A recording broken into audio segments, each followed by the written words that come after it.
வணக்கம் அனைவருக்கும். நான் உங்கள் ஜோதிடர் செல்வம். நாம இதுவரைக்கும் சந்திரனை வச்சும் சூரியனை வச்சும் லக்னத்தை வச்சும் என்னென்ன மாதிரியான யோகங்கள் ஜாதகத்துல ஏற்படுது அப்படிங்கிறத பார்த்தோம். அதே போல சந்திரனை வச்சு அதியோகம் அப்படின்னு ஒண்ணு பார்த்தோம். அதே போல லக்னத்தை வச்சும் லக்ன அதியோகம் அப்படிங்கிற ஒண்ணு இருக்கு.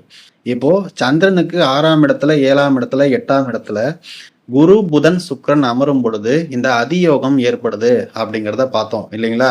அதே போல லக்னத்துக்கு லக்னத்துக்கு 4ஆம் இடம் தவிர்த்து பாபர்கள் அப்படின்னு இருப்பாங்கல்ல, இந்த சூரியன், சனி, செவ்வாய், ராகு, கேது இவர்களுடைய பார்வையோ சேர்க்கையோ இல்லாத குரு புதன் சுக்கிரன் இவர்கள் 6ஆம் பாவத்திலேயோ 7ஆம் பாவத்திலேயோ 8ஆம் பாவத்திலேயோ லக்னத்துக்கு அமர்ந்தார்கள் அப்படின்னா இந்த லக்ன அதியோகம் அப்படிங்கிற ஒரு விஷயம் சொல்லப்படுது.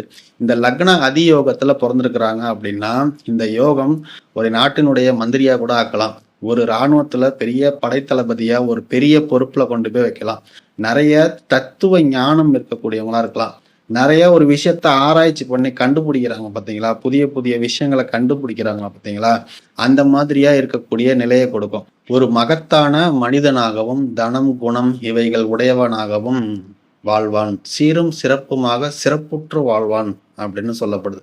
ஆனா இங்க 6ஆம் இடம் 8ஆம் இடம் எல்லாமே அசுபஸ்தானங்களா நம்ம ஜோதிடத்துல சொல்லப்படுது. ஆனா இதே விஷயத்த ஒரு யோகமா மாத்தணும் அப்படின்னா அந்த ஜாதகத்துல, அதாவது 4ஆம் இடம் தவிர்த்து மற்ற இடங்கள்ல இருக்கக்கூடிய பாபர்களால இந்த 3 கிரகங்களுக்கு எந்த விதமான தொடர்பும் இல்லாம இருந்துச்சு அப்படின்னா அந்த ஜாதகர் நல்ல ஒரு வெற்றியாளர், நல்ல ஒரு பெரிய மனிதர் அப்படிங்கிறத நம்மளால சொல்ல முடியும். வாழ்க்கையில கட்டாயம் அந்த நிலையை அடைவான் அப்படிங்கிறதையும் உறுதியா சொல்ல முடியும். இதுதான் இந்த லக்ன அதியோகம் அப்படிங்கிறது. நீங்க கேள்விப்பட்டது கேள்விப்படாதது இப்படியும் யோகம் இருக்கா அப்படிங்கிற எக்கச்சக்கமான ஏராளமான ஜாதக யோகங்கள் அப்படிங்கிறது நம்மளுடைய மூல நூல்கள்ல கொட்டி கிடக்கு. அதை யாரும் இன்னும் பெருசா எடுத்து வெளியில சொல்லல.